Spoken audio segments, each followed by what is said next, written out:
Hello,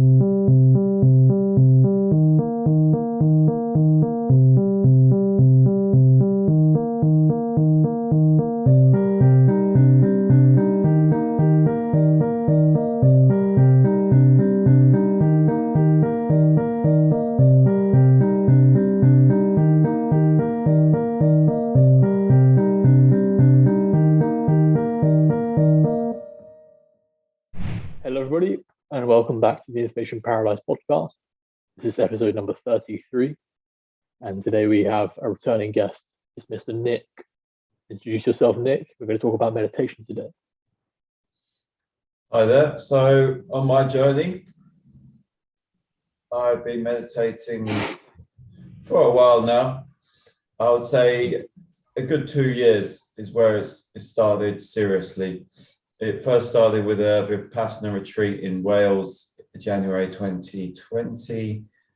And since then, I've been dabbling in it. And it's only since really hooking up with Information Paradise that I've started to keep consistent with the meditation practice. And I'm starting to experience a lot of benefits. And I hope to talk about those benefits during this podcast.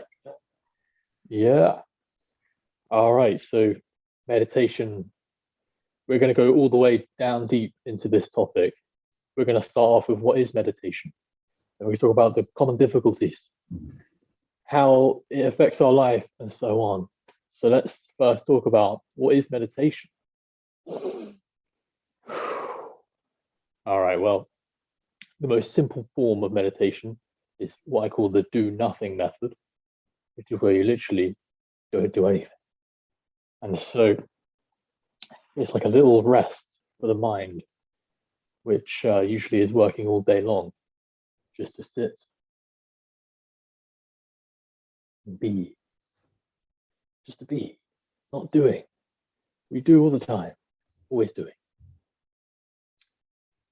And so, yeah, let's talk about it. Let's throw some ideas. Yeah. For me, meditation is the impeccability of my word.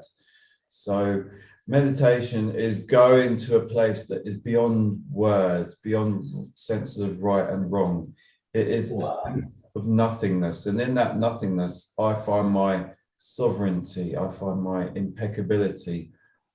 I find something that ascends my own idea of myself, my ego, anything that is worldly. It's just sitting in a place of contentment for me. Whoa, damn. Yeah, that's a great word, contentment. And that will be included in the benefits we're going to talk about. Yes. And we're going to talk about addiction, we're going to talk about it all. So yeah, so there's lots of different styles of meditation as well, and we'll talk about that. But essentially, meditation is just sitting and doing nothing and just enjoying the present moment, being. Yes, we are human beings. Human beings rather than human doings. So, and society tells us that you shouldn't just be. It's not okay to just be. You have to do. You have to have a job. You have to do this. You have to get up. You have to have a car. You have to drive here. You have to do. So society, the convention is to do, not to be. So it's counterintuitive, but it works, just being, because that's when you find the true essence. Yeah. I'd add to that, like, Find the true essence. I would add that society tells us to do to be happy. But in this video, we'll tell you how being is how we be happy. Yeah, so meditation is finding all the search for meaning, for inner happiness, for inner contentment. Because happiness is not found externally. And this has been part of my life where I've always been looking for something externally. And as soon as I sat down and just sat with myself in quietude, that's when I found what I was looking for. That's when I found that inner peace. Really incredible. So I hope we're inspired to continue along this video, stay till the end, because we've got some incredible knowledge to share. What are the common difficulties that we have during meditation, the beginner meditator? What's some common issues that they have? For me, starting meditation, I've come from a very active person, always wanting to do, drinking lots of coffee, running up and down, doing lots of sport, doing lots of activity. So, and having a very overactive mind. So as soon as I sit down in quiet, my mind starts racing. Shh, oh, have I done this? Have I done this? Have I done this? So it's that racing mind. And then it's that inner monkey mind that's jumping around and telling me that, oh, this is not right, this is wrong, something about me is not good enough. So it's that inner critic that can come out in the silence, and it's switching off the mind and just sitting with the nothingness that is difficult for me. Wow. Yeah. Well, yeah, so negative emotions, and this can be a common difficulty for people: restlessness, boredom, right? And I don't get it. different People say they are bored. I just don't understand it anymore. Where people say they're bored. If you're bored, wow. it's a sign that you're not doing something with your life. You need to find a vocation. Let's say you haven't found your calling. You haven't found your calling in life. If you're bored, well, how are you going to find it? It's not going to come to you. You have to find it. So for me, once I sat with myself, I found what I need to do. I found purpose in sitting with myself. I found purpose within, just from sitting within. So Yeah. this is a cause and a reaction and a benefit. It's a difficulty and a benefit at the same time. Because once you break through that barrier, you'll find gold. So it's an inner alchemy, let's say, a meditation. It's turning a difficult emotion, a restlessness, into something very powerful and meaningful. Yeah. Wow. Yeah. So also becoming aware of the restlessness is just a great technique to become free of it. Oh yes, the awareness and the witnessing of consciousness. When the meditation really starts to settle, it's just being aware of consciousness. Yeah. Consciously conscious. Yeah. Let's say. Yeah. So I mean, it's an absolute freeing realization. It's a complete paradigm shift to realize that negative emotions need not take us around. We need not be affected by them. Absolutely. In the same way that the screen of a movie doesn't have to be affected by what's going on in the movie. There can be all sorts of wars and terrible things happening in the movie. The screen is unaffected. And so outside of the metaphor, what that means is our awareness. You're aware of this video, and when you sit down in meditation, you'll be aware of your mind, which contains all your memories and thoughts about who you are and emotions. And but this awareness, inquire into the nature of this awareness. Because this is my favorite question at the moment. Can what is aware of suffering suffer? Can what is aware of suffering suffer? So can you break that down, that question? All right. So let's say we're sat here and we're in meditation and there's a negative emotion. I become aware, I'm aware of the emotion. And then I seek that awareness, as it were. I go to the awareness. They as the awareness. So you're saying that if I'm aware of a negative emotion coming up, say I've had a traumatic experience, and sitting in meditation, I start to re-experience that experience in my mind. I start to feel the emotions from that. You're saying I can just witness those emotions and detach from them. Yeah.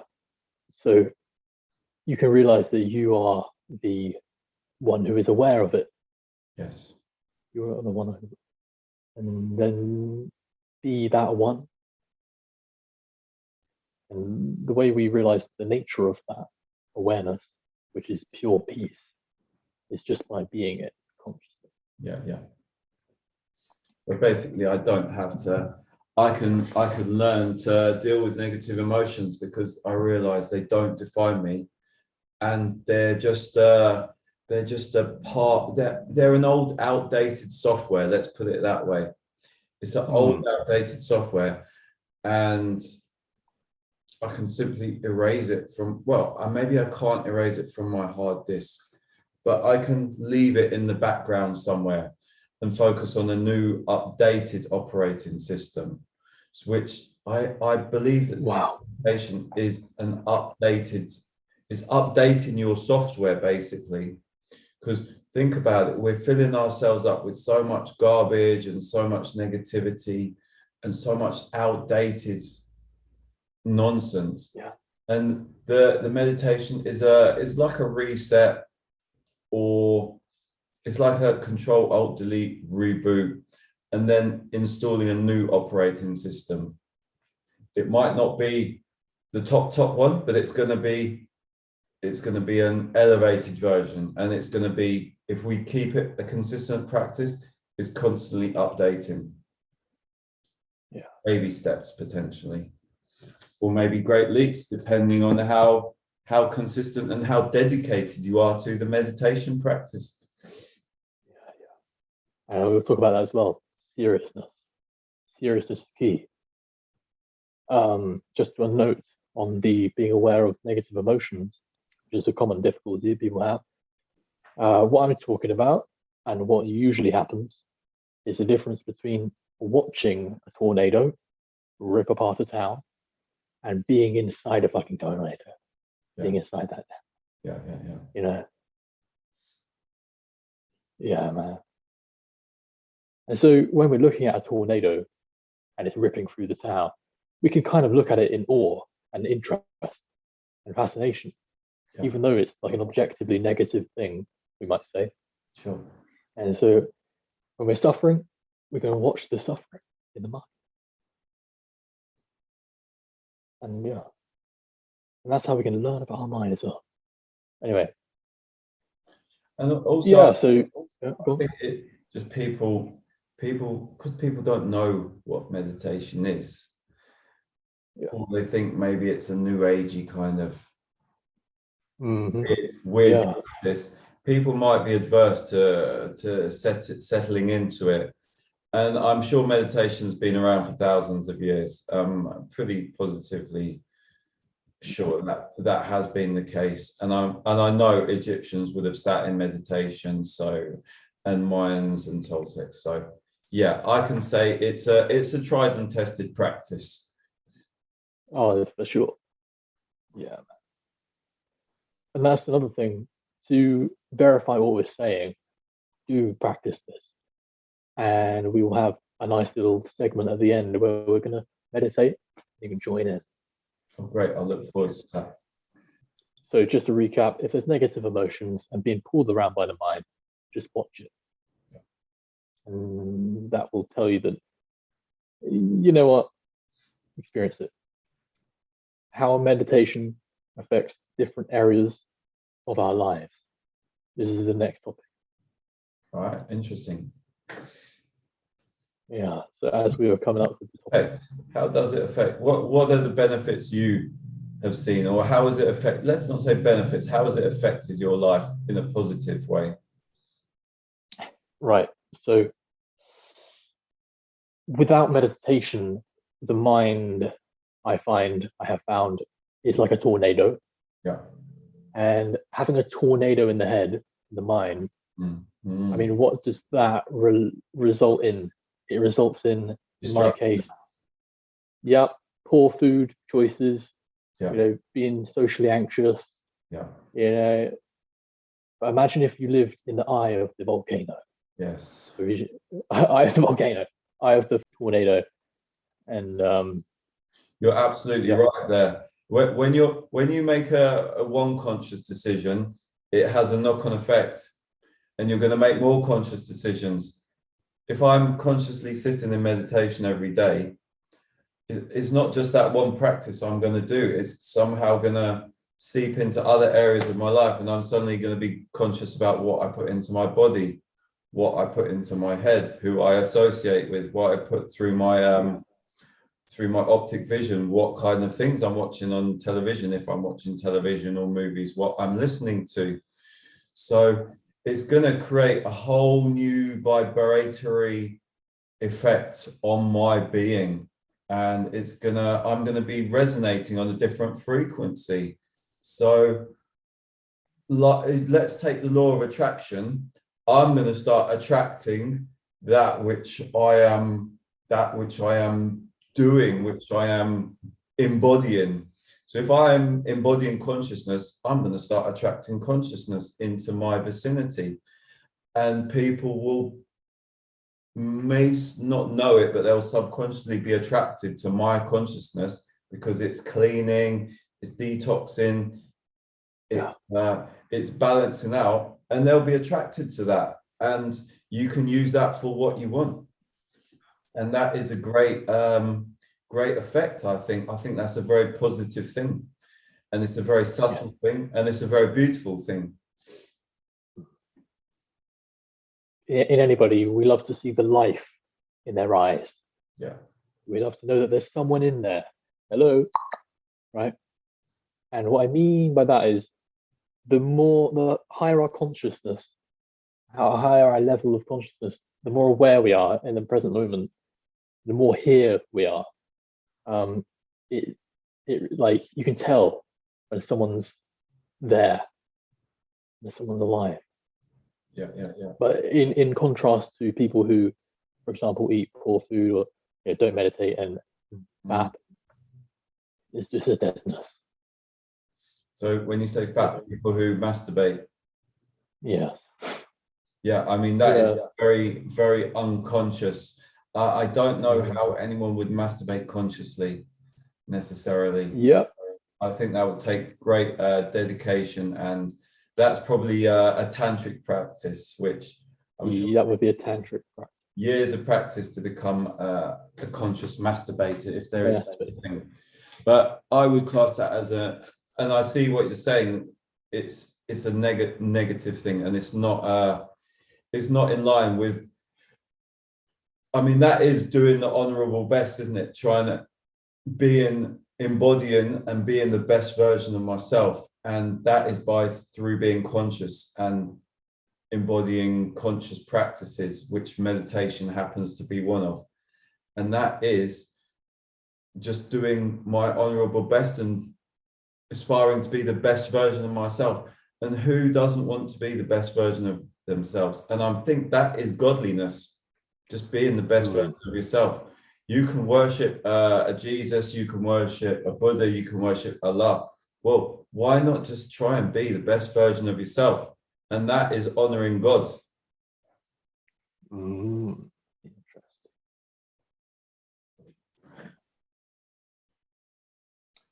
Because as we say, it doesn't come from the external, it comes from the internal. Yeah, that's a massive point that I want to drive home in this episode, that meditation provides the proof that we're talking about hours and hours and hours of proof that happiness can be found within.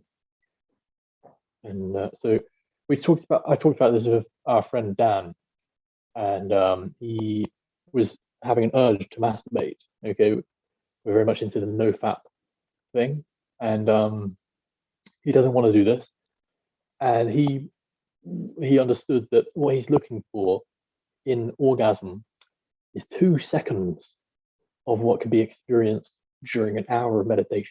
Yeah. 100%. I 100% agree with that. Yeah, which is just bliss. He's searching for a fleeting he's searching for happiness in the fleeting moment, which is Yeah. never sustainable. Whereas Well, we come back. you have it all here, bringing it back to the self, bringing it back to my consciousness, bringing it back to my inner bliss. Yeah. And that's another thing, that's the nature of consciousness, the fact that it's that which is aware of all stuff, including negative emotions, so it's completely free of negative emotions. The nature of consciousness is always here, as long as there's an experience, we're aware of it. So yeah. So I suppose how it shows up, how I show up in my life, how I do one thing is how I do all things. Let's put it that way. So if I'm taking time out to sit with myself and consciously meditate, I'm going to be doing that in all areas of my life. I'm not going to put up with bad behavior. I'm not going to tolerate nonsense from myself or from other people. It's really that simple. But of course, it doesn't appear that way. It takes time and effort. And let's say I want to be 1% better every single day. Within a year, 0.1% better every day. Within a year, I'm 6.5% better than I was the year before. And this is exactly the key to growth, to self-mastery. And I would say meditation leads to self-mastery, mastery of yourself. Are you controlling what you're putting in your mouth? Are you controlling what you're breathing? Are you breathing cigarette smoke? Or are you practicing clean, healthy breathing? Are you putting in good thoughts into your head? Are you putting out good speech to the world? This is what meditation and being conscious is going to help you to determine and make your reality. Are you creating a good reality for yourself and your future family or your present family?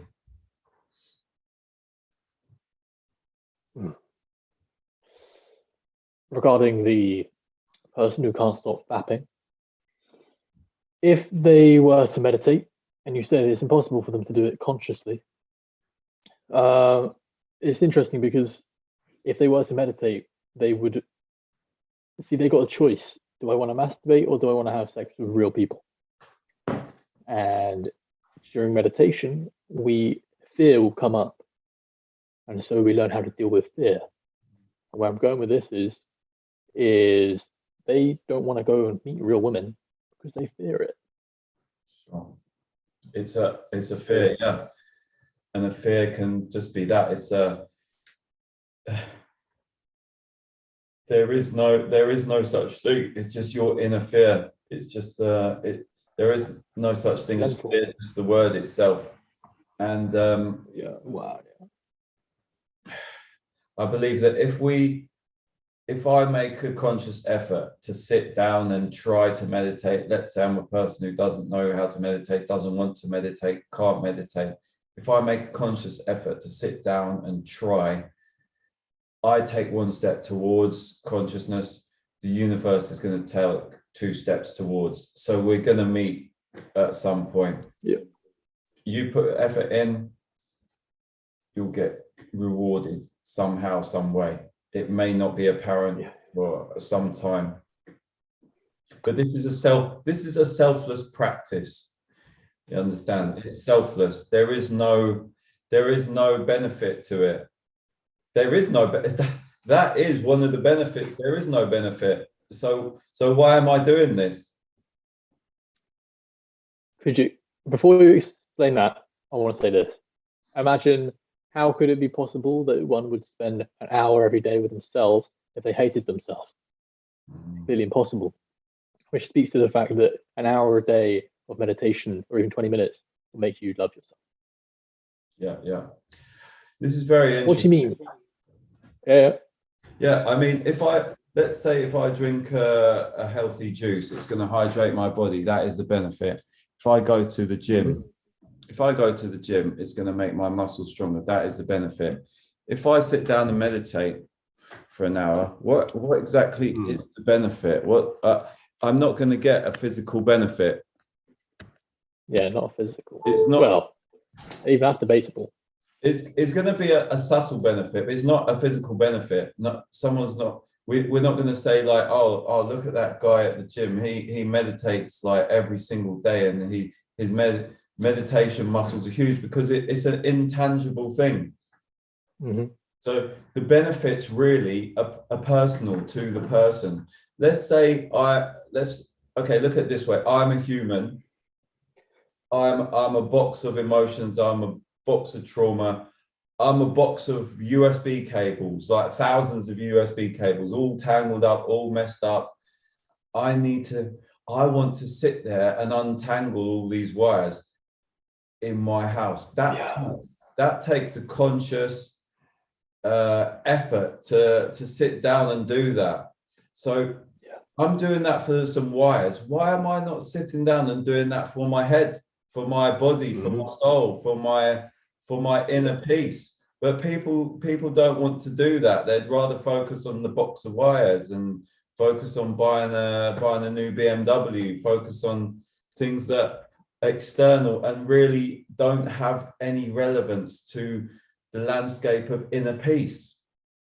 So just taking this example, my flat now, I make a very conscious effort to have everything in the right place, everything tidy, because it's a reflection of where I am here. Before, in the past, everything's been a complete mess, because any idiot can come in from work, throw their things down, watch TV mindlessly. So before, a lot of activities were mindless, and this is a key here. There's author Colin Wilson. He talks about the automaton, the robot that takes over, and we do things automatically without consciousness. Like, say we go for a drive in the car, a commute to work, or whatever it may be, wherever that journey takes us, and when we get to our destination, we completely don't know how we even got there. Can't remember any of the journey, because the robot took over, the automaton took over. And this could be at any point in time the robot takes over. Maybe I'm making love to my wife. If I'm not consciously present there, the robot is doing it. It's not me doing it. Someone else is doing it. So you don't want a robot to fucking drive. The meditation brings me back to me. It brings me back to me. I'm not in the automaton. I'm back to me. I'm back to me. So it's back to love, because I'm love. So it's bringing me back to me. So this is not a benefit, because it's just bringing me back to me. Is that a benefit? Bringing myself back to me. It's a very subtle and intangible benefit. You can't explain that, but it's building mental muscles. I look at it as spiritual weightlifting, sitting in meditation. I can go to the gym, I can get strong, I can build big muscles, but if I'm weak here, what's the point? Is there any point? I think inner strength is a completely different kettle of fish, a completely different arena. Just imagine the bodybuilder who gets upset over, a parking ticket, or imagine the bodybuilder who gets upset someone called him a bad name or whatever. When you've got inner strength, nothing can affect you. Yeah, 100%. Yeah, and I think a lot of bodybuilders, it's been my experience that people who are building their body, they're building an armor around themselves, because they're weak, they're insecure, and they're afraid. I'm not saying everyone is that case, and it applies to everyone in life, not just bodybuilders, but people build armor around themselves to protect their insecurities, whereas you can just work on weightlifting for the mind, for that inner strength. I was talking to someone who was going through bullying, someone who was about 17 years old, and it's exactly the same. If you're getting picked on, you got to love yourself, because that self-knowledge, that love, if you come from that place where you know that you love yourself, then nothing can affect you. Yeah, you can have all the money, all the riches in the world. If you hate yourself, then it's useless, Exactly. because you can't enjoy what you have. How can you? Yeah. I think I'm sure there's many things in the Bible where they talk about riches in heaven, and heaven is in here. So they're talking about riches in here. Wow. Yeah. Yep. So again, we come to the main theme of this episode, which is happiness is found within. Yes. And building proof of this deletes all addictions. Yeah, how could you?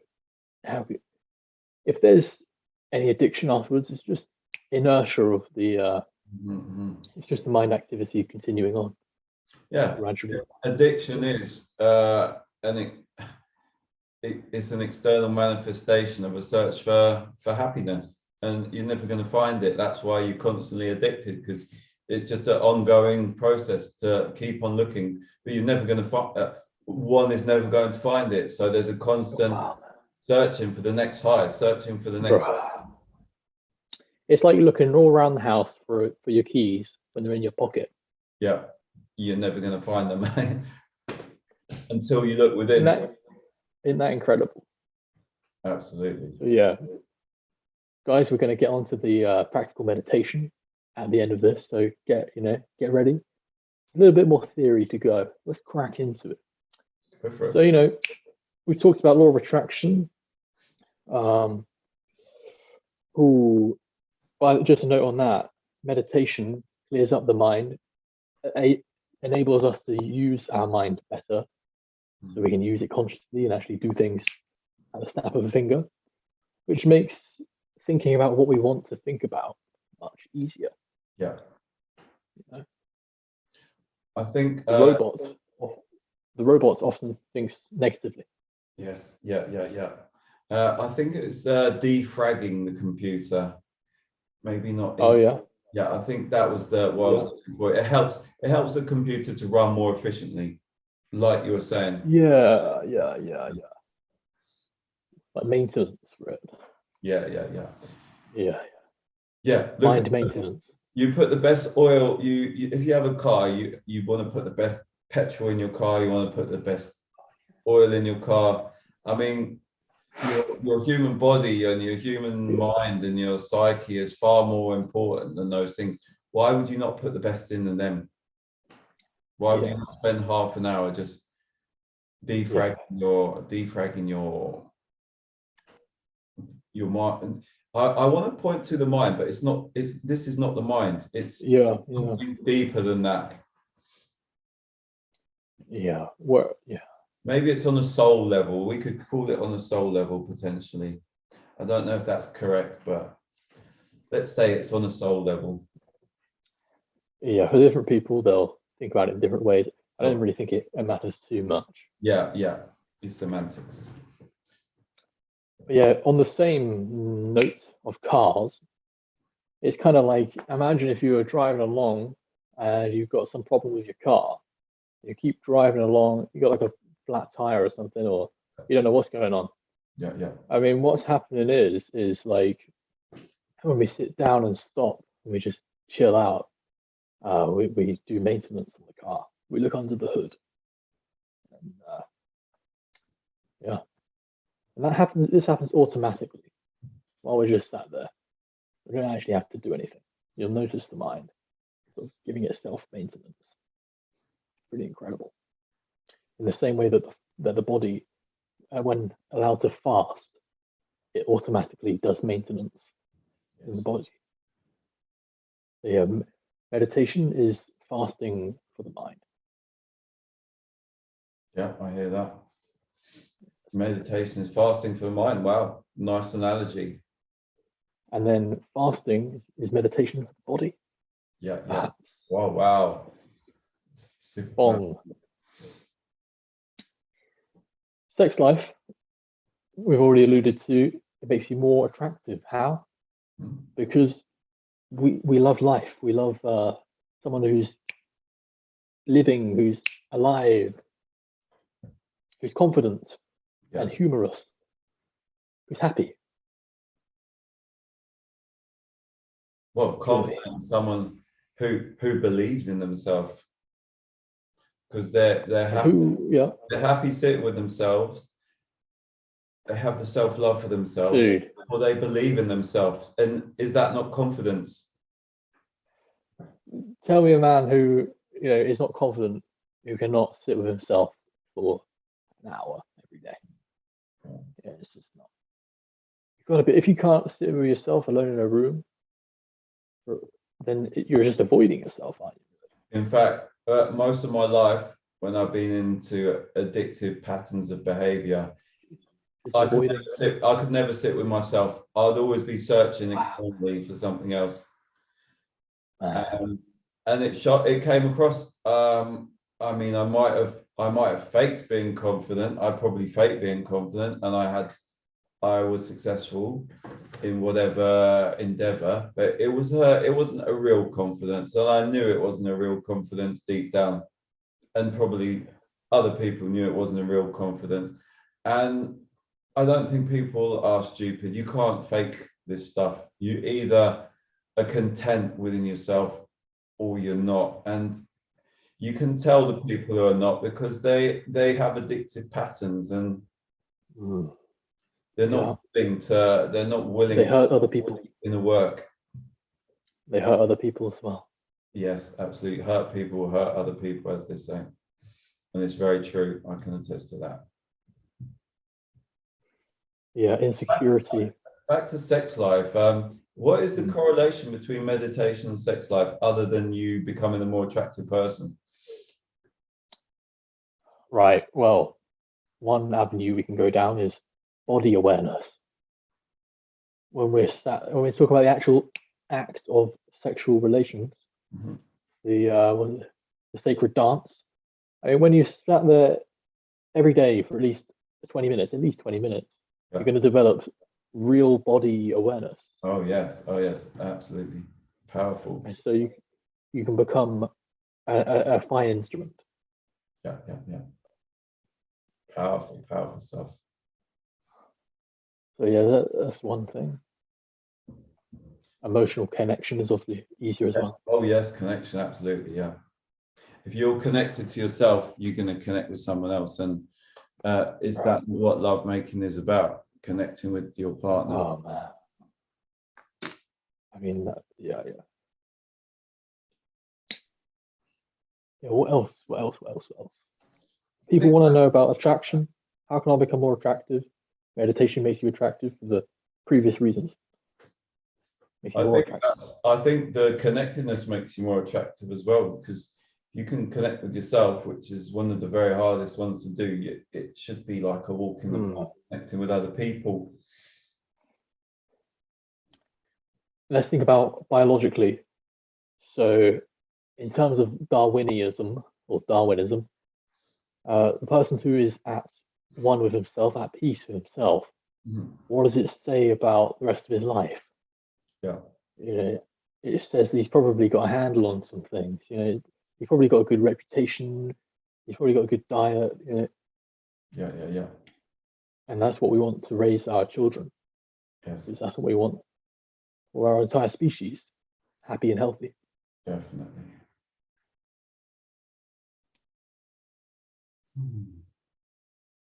Powerful stuff. Yeah.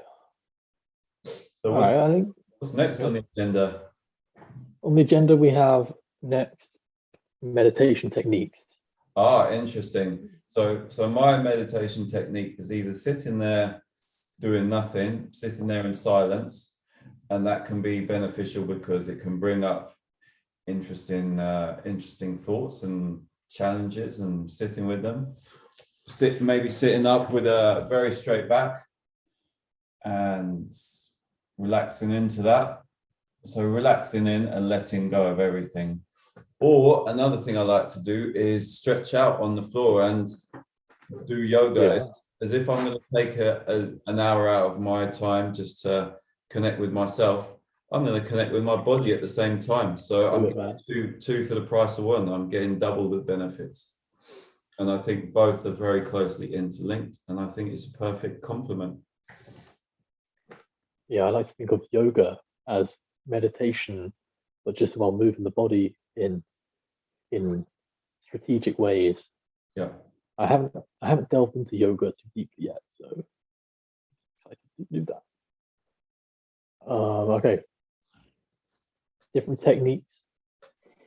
So we often hear about focusing on different things during meditation. So I'm going to give a little list of things to try focusing on. So let's set the template. We have an hour of time just sat here, back straight, sat here doing nothing at all. Let's focus. Let's use the mind. One thing we can focus on is the breath. Yes. Classic. I like to do this breath. Okay, watch this.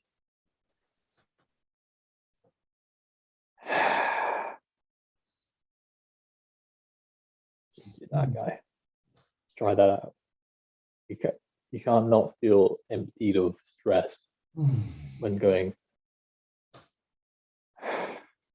So it's with the mouth, out through the mouth. In through the nose, out through the mouth.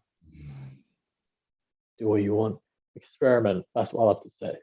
I like to say that. Experiment. And so yeah, experiment with different speeds. You know, see how slowly you can breathe.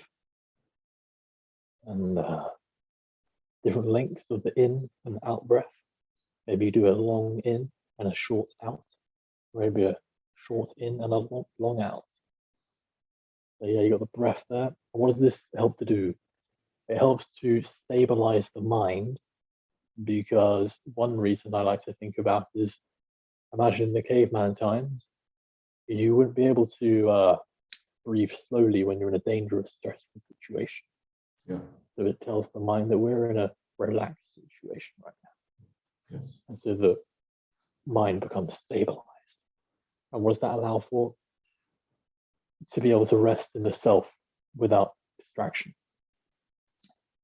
We'll get onto the self later on. Another thing to focus on, you could pick your own, you can create your own. You could count numbers up from 1 until whenever, just to train the mind. You could focus on, in your mind's eye, a little black circle on a white background. Fuck it. Hey, try it. Do what you want. Yeah, you can focus on visualization. Visualization is a great thing as well if you want to get what you want in the worldly life. You imagine situations that you want to happen and fully be there, training the mind this way. Another thing you can focus on is sights, sounds, sense perceptions. You can pick one sense perception. I just want to focus on hearing, or whatever. But the most important, okay, one more. The present moment, simply whatever is happening in the present moment, including mind activity. So just experiment. The most important thing I would say as a focus for meditation is the self. This is known as the direct path, and it doesn't really require any stabilization of the mind. All other techniques are different pathways to the direct path. So why not go straight there and ask oneself who one is, and just stay as the self. And so, practically speaking, sat down, you could imagine the word self, but just focus on the feeling of me. the word I. And when we're focusing on this disables any other thoughts from coming up.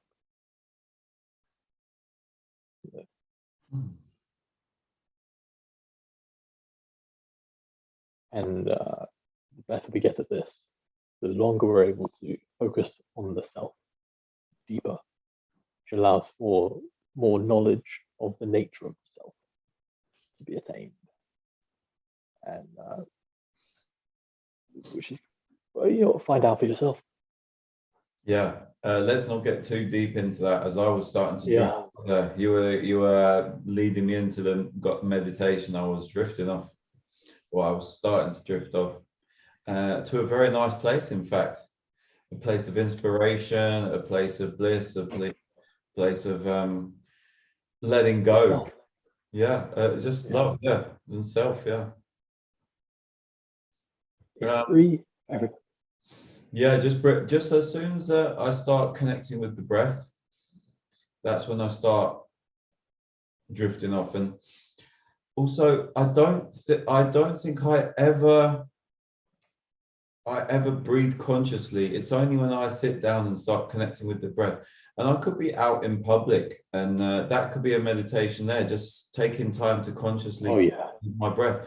I'm meditating, and no one has a clue that I'm meditating unless I'm breathing and really exaggerating it. But just being conscious and connected with my breath, I'm suddenly meditating. I could be in the middle of the shopping center with hundreds of people. It's so empowering. It's so empowering, man.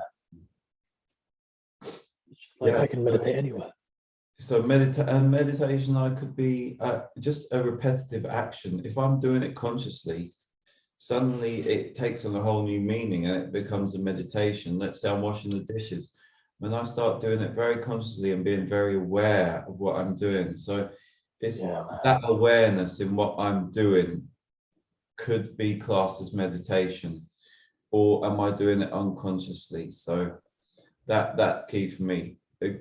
Controlling the breath, not controlling, or connecting with the breath and connecting with the body in a stretched out yoga position, for example, and being conscious in it.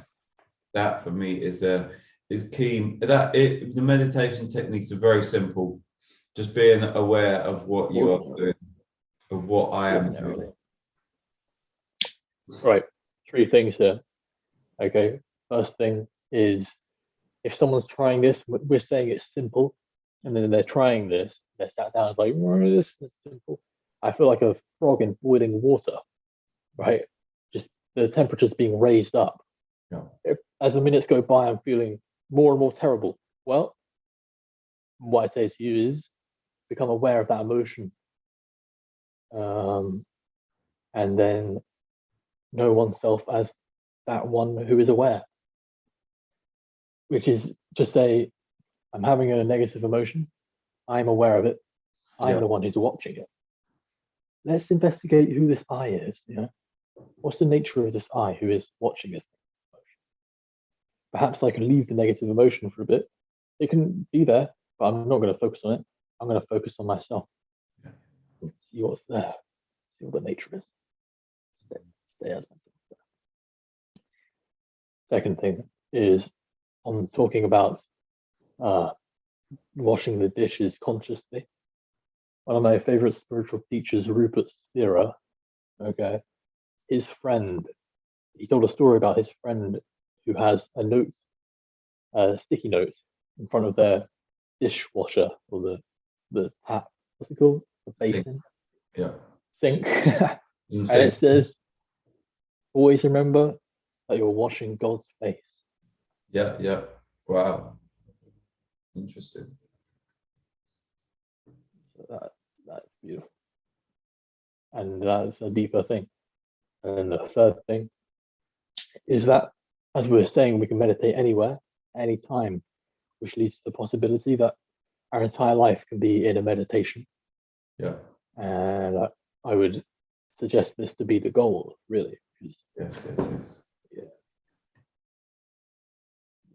Yeah, dude. That is the reality, the new reality.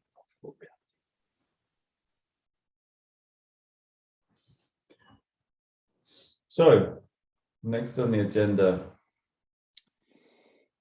Creating and maintaining a routine. Oh, interesting. For me, that is consistency. Mhm. And it's the same with anything. If I'm going to do something, I have to go all the way. Otherwise, there's no point in starting. And when I say all the way, I'm not saying I'm going to meditate every single day religiously for the rest of my life. But let's say for a 30-day period, a 21-day period, a 90-day period, a week even, just that consistency to bring me up to a level. Yep. Consistency is key. And it's very helpful having a group. I find meditating Really, in a group it is. intensifies the connection, Yeah, man. intensifies the accountability. If there's others to hold me accountable, then I'm more likely to do it. I might not have the self-discipline to sit down every day at 10 o'clock and do it on my own. Whereas if I have a bunch of other guys or girls who are doing it, I'm more likely to be held accountable and to make myself be held accountable and to participate. Yeah. It is almost hilarious how much of a difference it makes. I know this, like from my experience, just sitting with other people, not talking, and on Zoom, just like you don't want to like give up. You don't want to because we're doing it together. So yeah, so if you want to join our group for meditation, we do it twice a day for up to an hour at 6 a.m. GMT and 9 p.m. GMT. And you can join the spirituality group on the Information Paradise website or app. That's really good for creating a routine. And like Nico said, consistency is key. If you're just trying out meditation once, nah, ain't gonna work, ain't gonna do nothing. You're not gonna experience any better. I think consistency is key with anything. Consistency, the saying it's 1% inspiration, 99% perspiration. But So it's yeah, about, man, you gotta work it's for it. about doing, and it's not about doing, it's about showing up. Just sitting for yourself, taking time for yourself every single day is about showing up. Showing up for yourself. I mean, why would you not show up for yourself? Why would you not give yourself the riches that you deserve? But people are complicated, life is complicated, people are not always aware of this. I am a culprit. I've not been aware of what beautiful stuff there is for me to experience, and I've chosen the wrong path and experienced all the negativity. But now I'm aware, now I'm on that path, so I'm going to see how far I can go along this path. Yeah, so creating a routine. The big advice is to do it in a group. All right. I would say even yeah. a little of something is better than a lot of nothing. Definitely. If I say I've got to do this, I've got to do this, my language casts a spell and I create a mental block there. I've got to do it means that I have a vague intention of doing it, but my intention is not really strong enough to actually participate and do it and use my will to do it. But if I say I'm going to sit down every day meditation for a week, for a month, my intention's there, my intention's a lot more stronger. Don't create mental blocks. Don't create obstacles where there needn't be obstacles. Language is very powerful, and being conscious of language. This is the perfect place to talk about the behavior quadrant.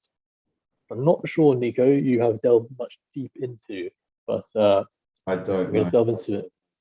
So the behavior quadrant is a model I created for getting rid of food addiction.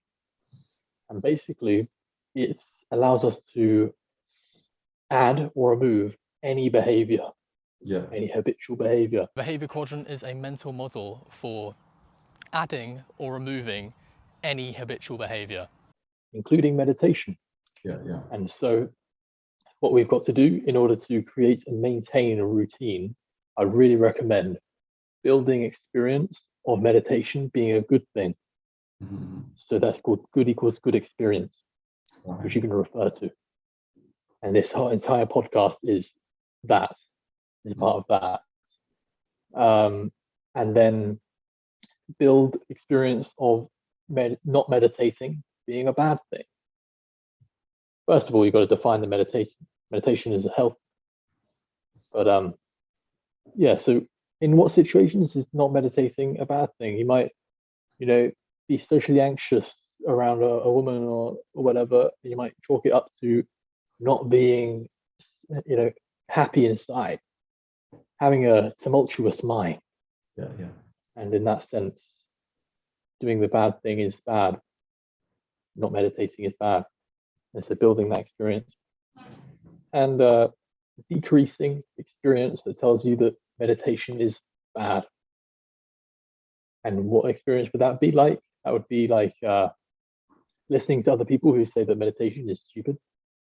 Also decreasing the amount of experience of being sat there like, meditation sucks, right? And if that's happening, then apply the information said in this video. And also the last one of the quadrant is decreasing the amount of experience of the bad thing being good, which would mean not meditating. I'd rather just stay in. I'd rather not go through that hardship, which often comes about. Yeah, there'll be visuals on the screen. That'll be very easy to follow. Well, it could be any negative activity, and by cutting out that negative activity, it's going to increase the quality of life. But it's counterintuitive, and the negative activity is addictive in nature, so it's not a thing to take lightly. It's a very serious issue, and needs the right care and attention. Well, that brings us on nicely to methods of improving meditation. Great. Can meditation be improved? That is my question. Well, my answer would be yes. From experience. How can it be improved? Well, have you ever tried fasting and meditating? Yes. Yeah, sure. No. Okay. So you're optimizing your levels. I see. I get it. Yeah. Yeah. Optimization. Yeah. If I'm eating McDonald's every day and eating junk, and I'm meditating, I'm going to be meditating, which is great, but I'm going to be filled with junk, and I'm going to be sluggish, and my body's going to affect my mind, my soul, my whatever it may be. I'm going to have an aura of junk.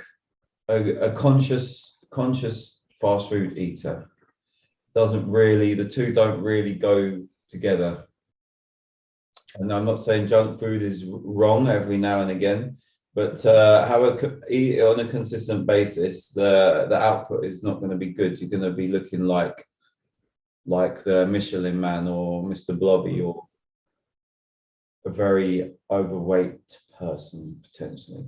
And me, I take good care of my body. I make sure I put in the best fuel, the best oil for my vehicle, and I take care in that, and I'm conscious about that. So I completely get why, but why would I completely fast and not have anything and to meditate? How is basically starving myself going to help me meditate, optimize my meditation? Yeah, well, I'm not exactly sure about the science or whatever, but what I would say is just experience it firsthand. I can tell about my experience. Yeah. I mean, my theory is that when the mind or when the body is starved for a day or so, the mind doesn't want to think about anything that's extraneous, that's irrelevant. And so the mind is just it's more available. Focus. It's focus. Yeah, focus. It's like a laser focus. And also, I think on the scientific side of things, they do say that you increase your hormones. Your hormone release gets increased when you fast, because you're playing around with your body's energy levels, and you creating hormonal imbalances. So it is playing around with your body's physiology or whatever. So I can see how it would be powerful. Okay, so you have answered my question, and that makes absolute sense. Yeah, so that could be a very good way of optimizing fasting. Is there any other ways of optimizing my meditation practice? Well, I would say the classic ones, which the pillars of health: sleep, health, diet, Yeah, even social, being around people who don't take you down, yeah. being around happy people, Mhm. movement as well: sleep, diet, movement, being happy. These just, So these are having really common foundation. sense things that are so simple that people don't actually Yeah, forget. abide by them, because they're so simple that you Yeah, can easily make your life beautiful, and then by doing very simple things. But it's not always intuitive. And in this day and age, I get carried away with my phone, with the laptop, and I don't get the proper sleep that I should. I'm not in line with the circadian rhythms, and getting up and going out as soon as I wake up, getting sun on my face, or getting UV, just being outdoors, and going, with the circadian rhythms. It's waking with the sun and sleeping oh with yeah, people. And this that's is very beautiful. powerful. This is how natural rhythm should be for the human body. But with the mobile phone, it somehow recreates that sunlight. So at 3 o'clock in the morning, you still think it's daytime when it's not at all, and it's really messing up the body, and it's not optimal for meditation. So this is turning into a bit of a body hacking, body optimization talk. So it's really surprised me to see where conscious meditation has led. It's led to optimizing all areas of life. It truly is just a magic thing. What a great night's sleep does for meditation cannot be overstated.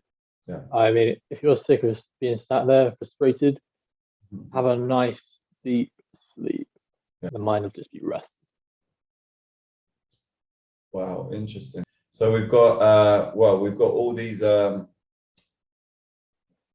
common sense practices: sleep, thoughts, people, diet, fasting being the main one.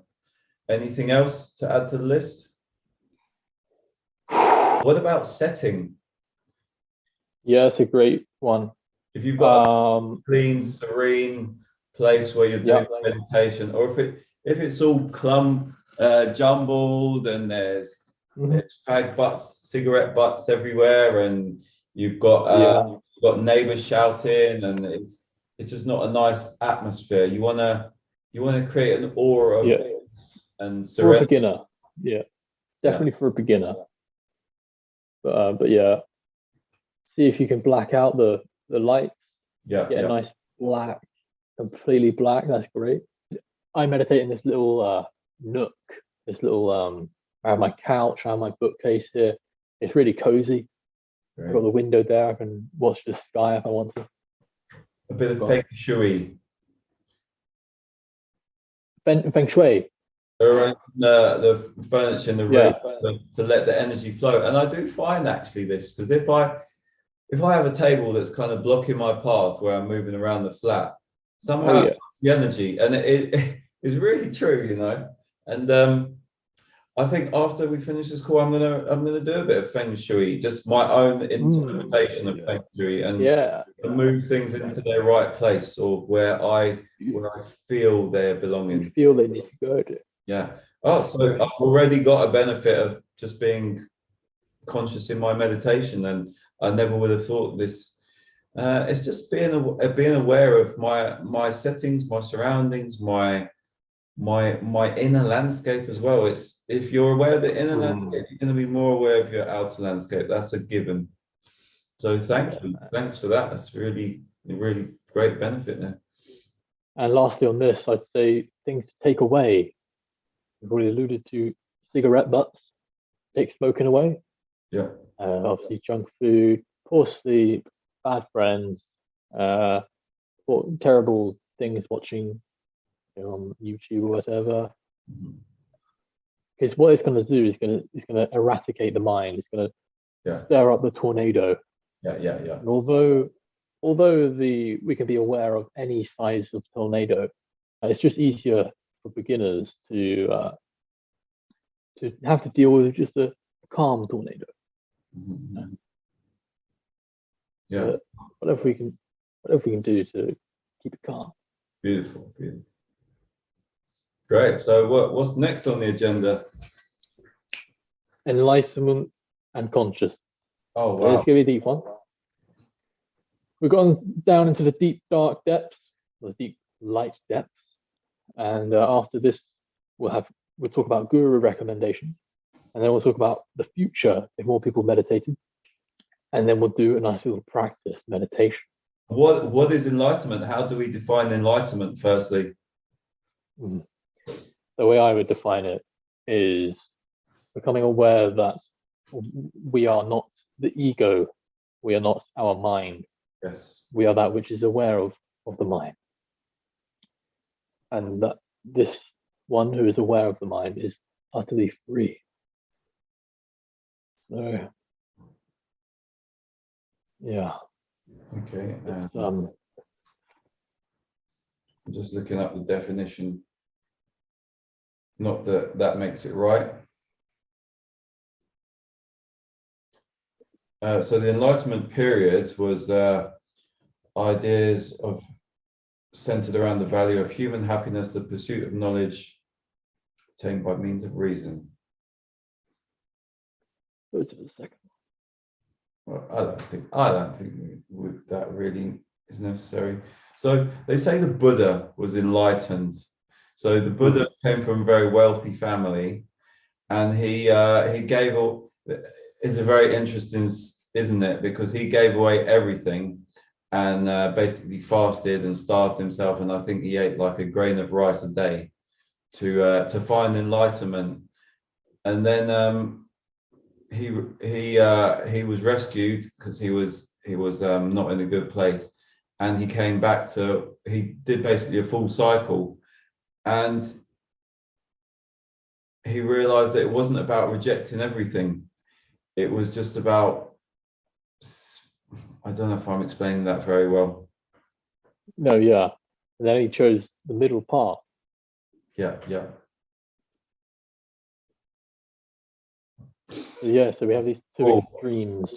Yeah, it's going from one extreme to the other, and then finding that path, and it's finding one's path.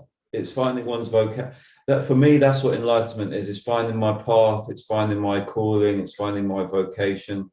It is going from it. For me, I've always gone from one extreme to the other, and I'm a Libra, and I find that this doesn't work, so I try this, and I go from one extreme to the other. I go from extreme one thing to the other, and it's a learning curve for me. It's always a practice, and when I find balance and equilibrium, that's when I find enlightenment for me. Interesting.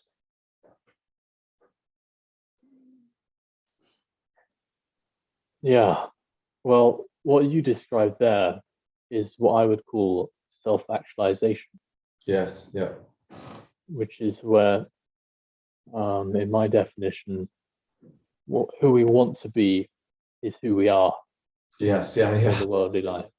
But we don't want to accept who we are, so we look for someone else to be. Wow. Oh, yeah. So accepting who I am, and say not that again. The enlightenment is once I.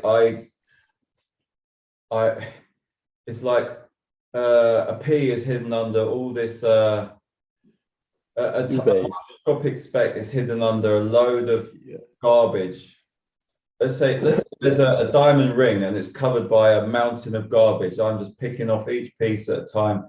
This is what my mother said about me. This is what my school teacher said about me. This is what someone said about me. This is when I had this, and all of this is not who I am. And I'm the diamond ring right at the bottom of the pile, and I have to move all this trash out of the way to clear the path to get to the diamond ring. And once I found that diamond ring, I found that enlightenment. I found myself. I've connected, and for me, that's how I define it. And maybe that is self-actualization, but I equate that to enlightenment as well, because that's how high can you go once you found yourself? Yeah, so another way of explaining that, like the trash and the diamond ring, let's do another version of that. So we can imagine a dirty window, right? And then there's like a light here trying to shine through the window. Yeah, this bright shining light, who we truly are, which I would call the awareness. Yeah. And then but we're washing the window, we're washing this window, getting rid of all the beliefs of who we are. Yeah. And then so in meditation, practically speaking, I'm sat there and I'm in the tornado. I'm in the midst of the mind activity, the beliefs. Yeah.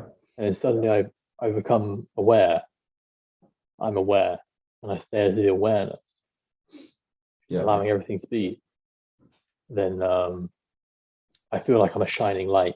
Completely understood. I feel like there's a warm yellow light shining from within me. Yeah, how can that light shine through a grimy, crud-covered window? It can't. Yeah. It's about cleaning it off. Yeah. And I very much like that analogy, because that's what it is. It's about light, and it's about the happiness with it. Light shines through the prism. And remember, let's look at that piece of glass like a prism. One light shines through, but many different colors come through a prism.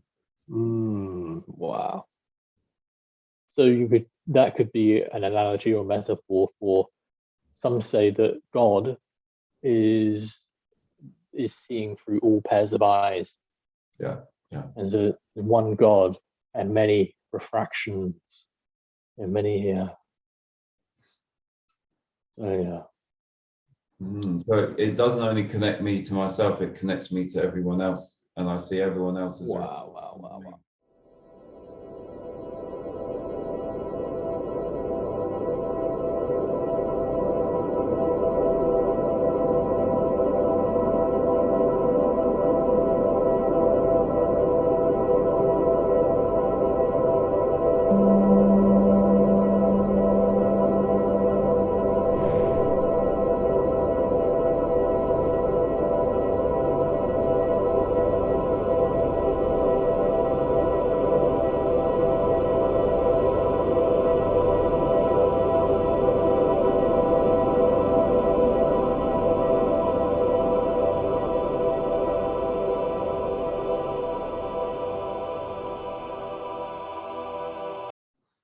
Damn.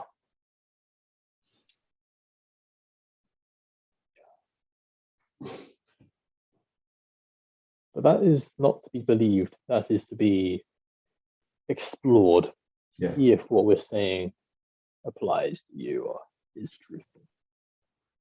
And another definition of enlightenment is the Buddha, the end of suffering. Yes, yeah.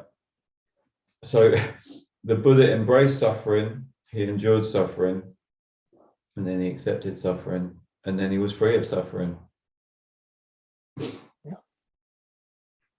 Very interesting.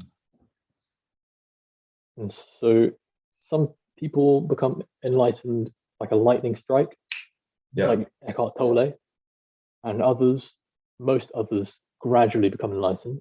Yeah.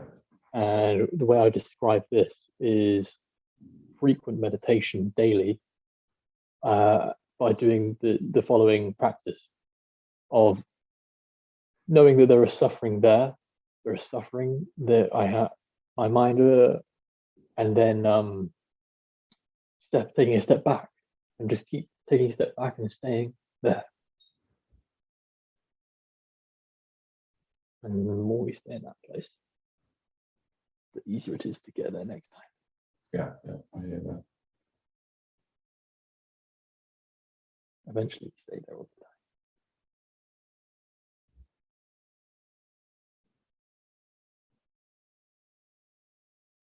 Amazing. I think that was very well covered, that topic, on such a deep topic. It was covered very, very eloquently and simply.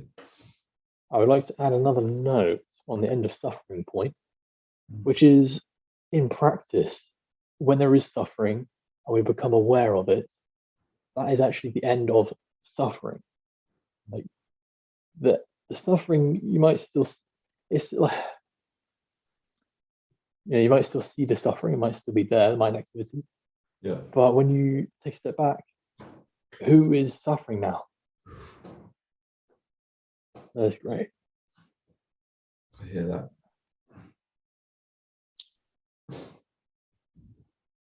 But yeah. And this leads beautifully onto guru recommendations. Oh, great. Yeah. So if the audience is inspired by this, then I'd recommend, let's list them out. Eckhart Tolle, we already said there, really popular today. Released the book Power of Now, and he's revered by many. Also Ramana Maharshi. This where's the book? There we go. Be As You Are. This is an incredible book. Oh, great. It's and I mean that, incredible. Here's The Power of Now by Eckhart Tolle. A well-used version, copy. Oh yeah, been on many camping trips. But already, Eckhart Tolle, Ramana Maharshi. I'd also really recommend Rupert Spira, The Nature of Consciousness. Here, it's his book. All these teachers, try them out and experiment, see who connects with you the most. Excellent. So yeah, there's others. Excellent. I think it's whatever resonates with you. For me personally, I try and keep it as simple as possible. I've looked at all of them, and then I've just filtered it down to one person who I follow. And now I just keep it. Follow me. Yeah, pretty much, yeah. It doesn't have to be, for me, it doesn't have to be someone who's known to millions and is very famous. If I resonate with that person, I resonate with that. Yeah. If the person truly helps you to develop spiritually, then follow that person. Yes, definitely. And we should talk about fake gurus as well. So if they're exploiting you for podcast episodes, then run away. If they're exploiting you in other ways, I would say it's not about money. If there's money involved, it's probably not something you should be getting involved with. I mean, you can go on like retreats with Muji, who is another reputable spiritual teacher who I've gotten a lot from. But and yeah, you can pay money to go there, but I don't know.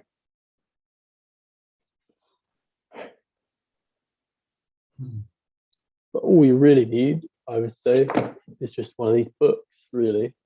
That's what anyone really needs. And you know what? Come to the meditations every day. Link in the description. That'll be enough. If you're turning up and you've got a good book, I think that's plenty. Yeah.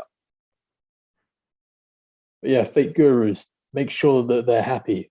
Really do a deep dive and see, is this person at peace? How deep can I go? do a deep dive. Yeah. Because at the end of the day, you're going to be spending your time and maybe money. So, gotta make sure. See, do I want to be as happy as this person? That's the question you should ask.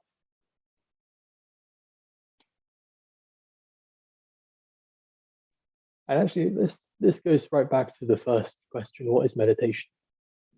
I would define it as simply the you might say like the quest or something, or the method of just spirituality is just I want to be happy.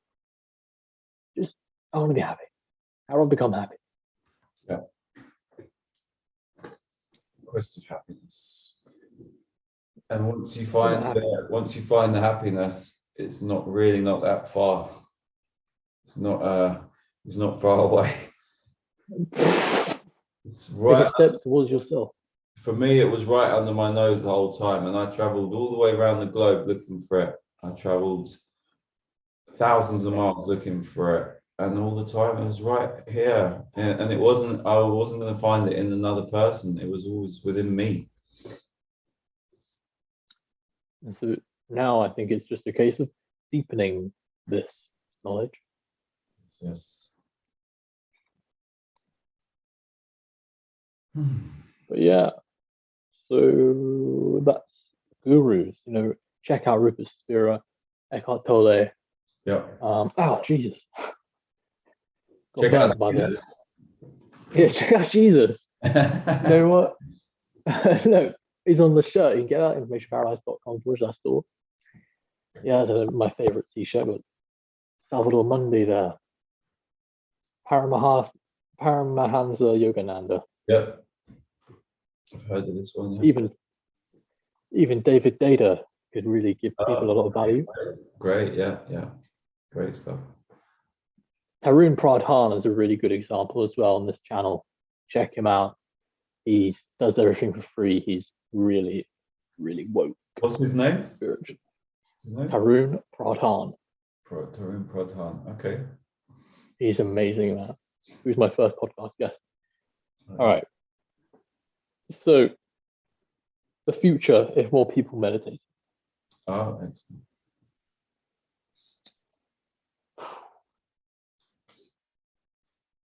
I mean, it's very big. It's a very big thing to think about. Personally, when I have children, if I have children, I'm gonna start meditation as early as possible. And let's think big picture. If meditation was like ubiquitous in some ideal world, like how much bullying would there be in school? Mm-hmm. How much less crime would there be? Yeah.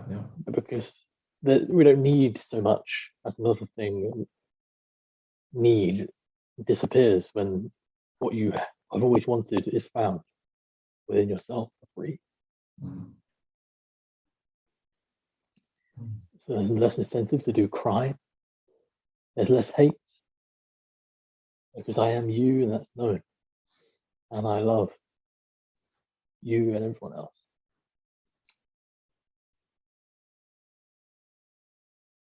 This is the paradise that I'm talking about.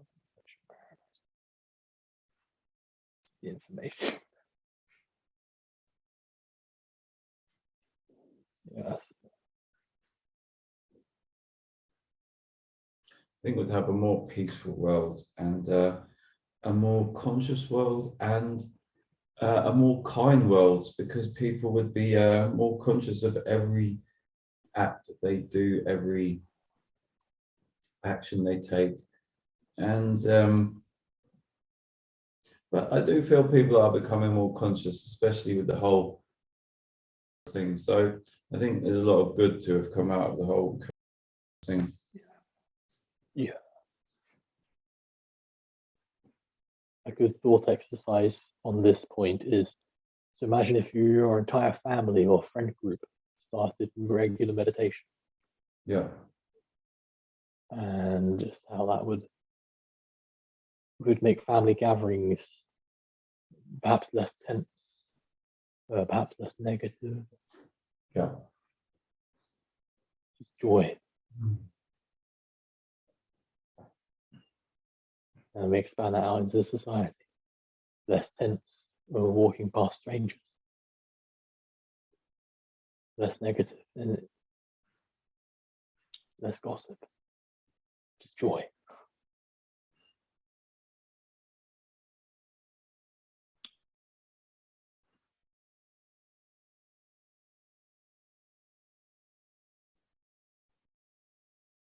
Less demand for unhealthy things.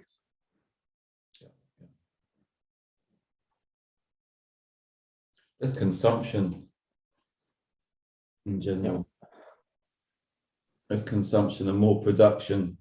People wouldn't be so blind to just consume aimlessly, but maybe there'd be more production and more creativity. Creativity. That was the word I was thinking of. Just imagine how many more Disneylands there would be. Just imagine how many more places there would be just for fun. Yeah. If more people were happier and less stressed out, Yes. less worried about things.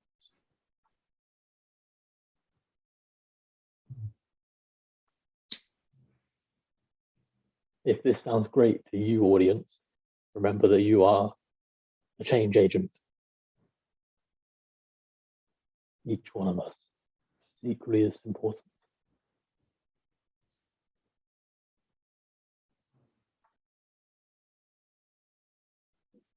We affect people each day.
Less fear between men and women.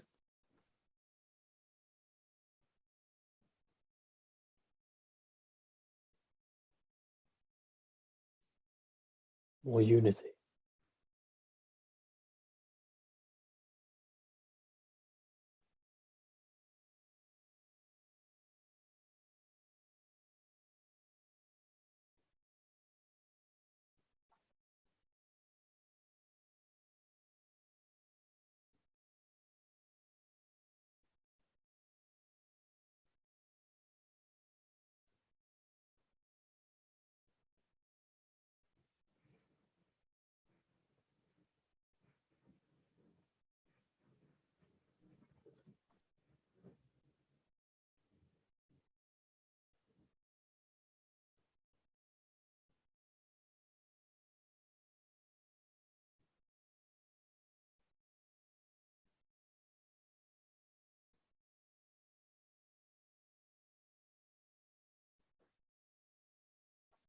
Let's begin the meditation.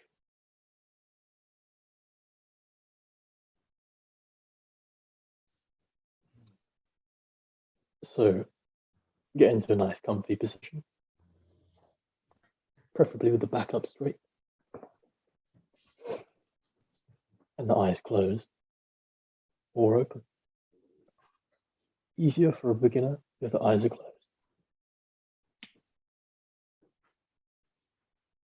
What's going to start to happen is maybe you already feel peaceful after this chat. And if you do, just bathe in that. It'll feel, you might give a name to it, you might call it love. bathe in the love. Bathe, bathe, bathe. My other favorite word for this is based. Based in the love, like a potato in oil. Just just sprawl out like a gecko on a rock, dude. And just let the love just seep in. Allow God's hand to just rest on your shoulder. If there is a tornado in the mind, if the mental activity is chaotic, just watch it peacefully and be that peaceful watcher. And it will be ignored. The suffering will seem to end.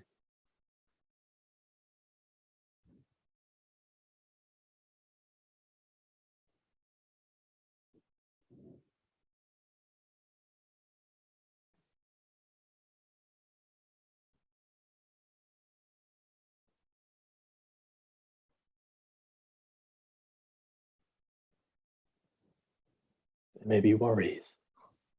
There may be thoughts. Notice that all of this is things we're aware of. We are aware of the thoughts, which means we are looking at the thoughts, which means that we are looking at the tornado, which means that we are not in the tornado, which means that we are in peace. Stay there. Based. Warm up like the gecko. This love is healing. This is divine love. The only love there really is.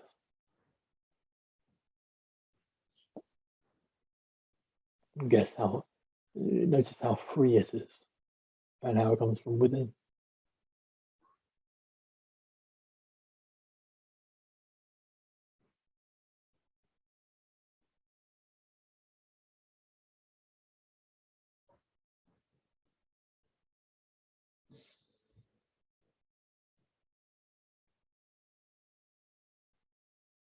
The thought of me being a human is observed. Another thing that we're aware of. Who is aware?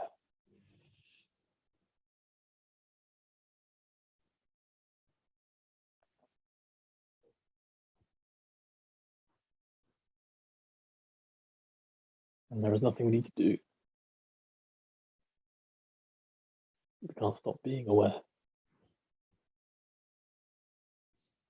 If there's an experience, there is awareness. The two go hand in hand. Just like if there is a movie, there is a screen. The screen cannot be without the movie, cannot be without the screen.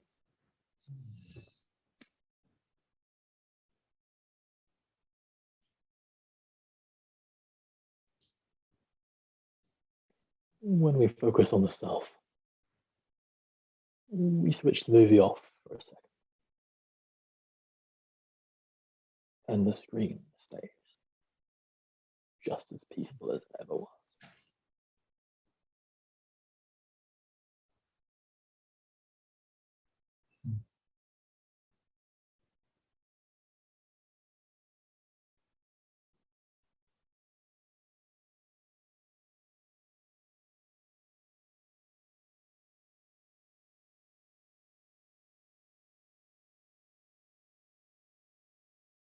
If at any point after this we suffer, it is simply a forgetting of this knowledge. Which is why regular meditation is very important.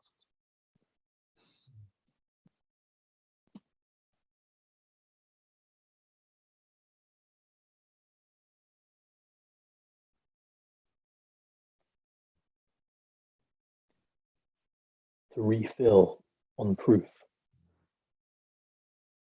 To refill on proof that we are aware of the mind.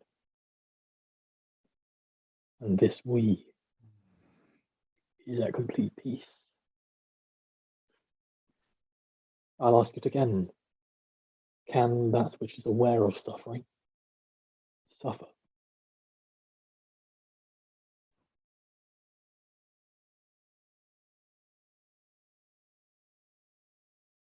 The answer is no.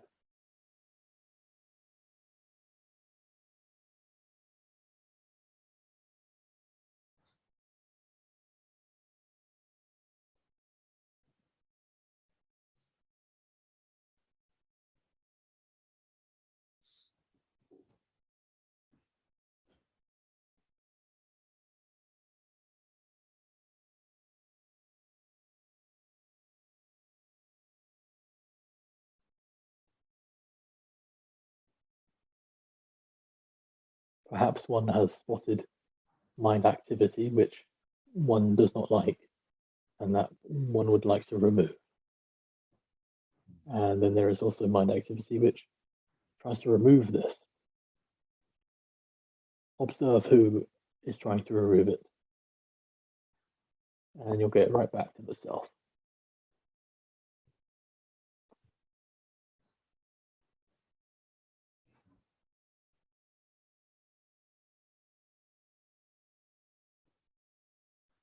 Perhaps focus on the word I, this feeling of me.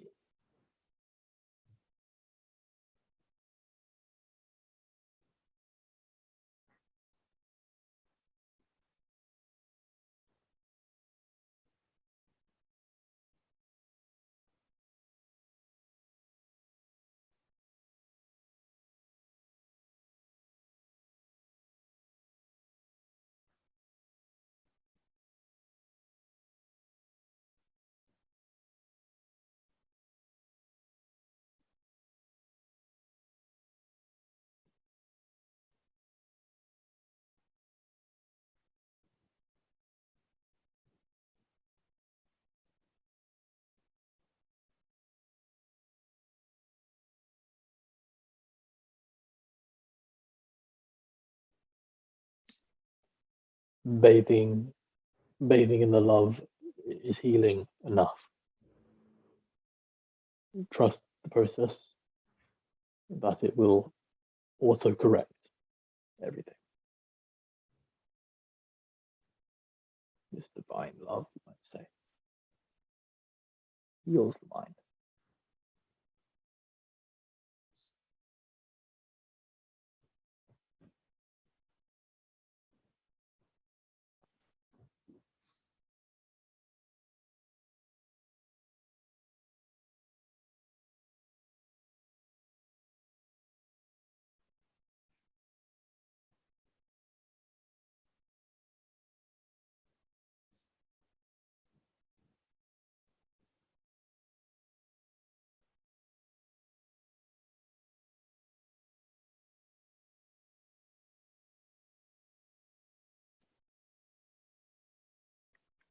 This is always available. On a roller coaster, you could bathe in the laughter.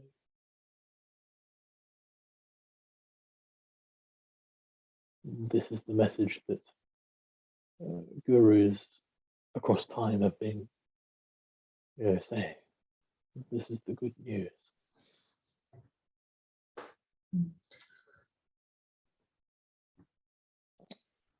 Happiness is free, effortless, and always available. No riches are to be accumulated to be happy. How much? What's the amount? What's the exact amount? When will I be happy?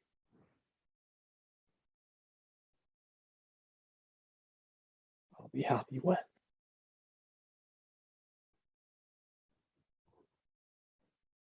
Not on the direct path.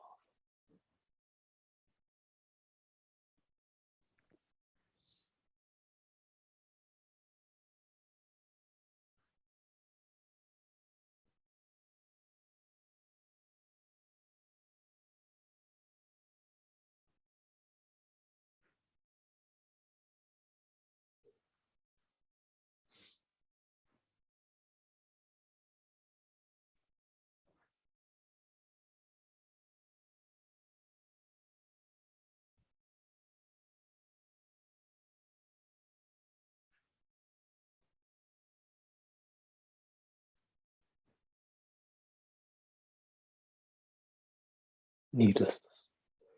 A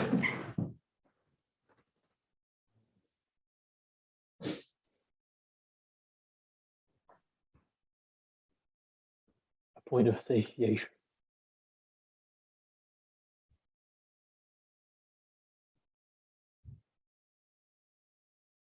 Religious people may say to an addict, what you were looking for in the booze can be found in God. And this is what they mean.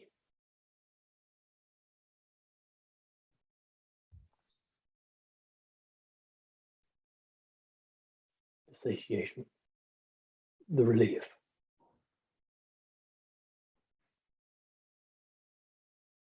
The contentment.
The 3 steps to getting back to the self. Well, really, there's already one, but the 3 steps. Check if it's now. Check if you're aware. And explore the nature of the awareness.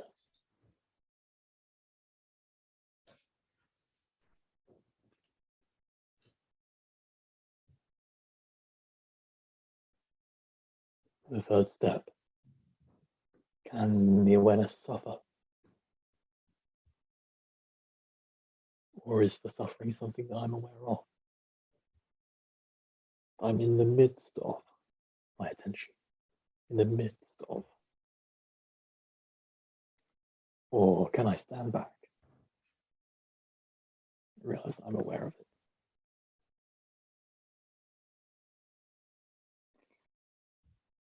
Practice of this will make suffering prevented.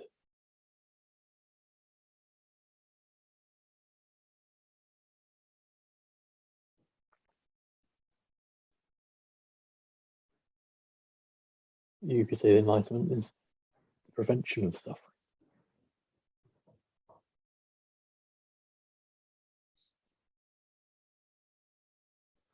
Through the knowledge of the nature of the self, the nature of consciousness.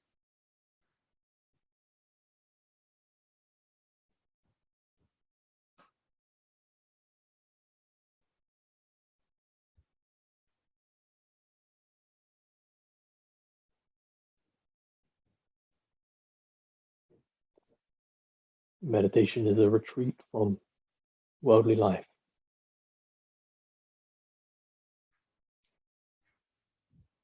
For a moment, we can ignore the world for a second and just stay with ourselves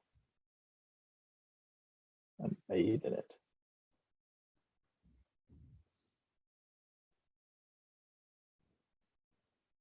And this informs our mind throughout the day. This experience of getting happiness from within. We look around, people meet us, and they see this person is happy.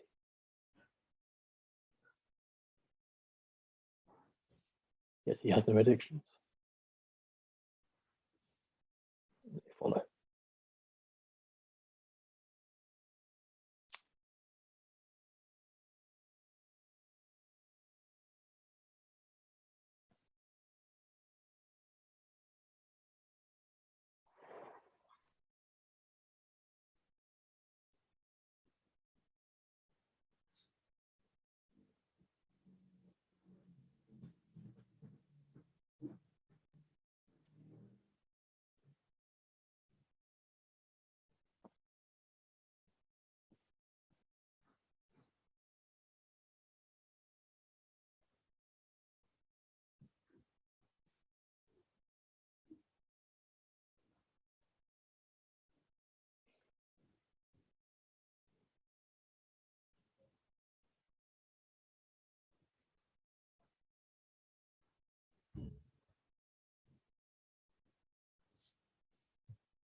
All right, I'm ready to end it now. Good I'll be stuff. something with that. Great, I enjoyed that. Yeah, dude, that was good. So thanks so much for having me on the podcast. Enjoyed the guided meditation. Thank you, Nick. It's been great. Thank you for the knowledge and the insights and the conversation. Peace out and namaste.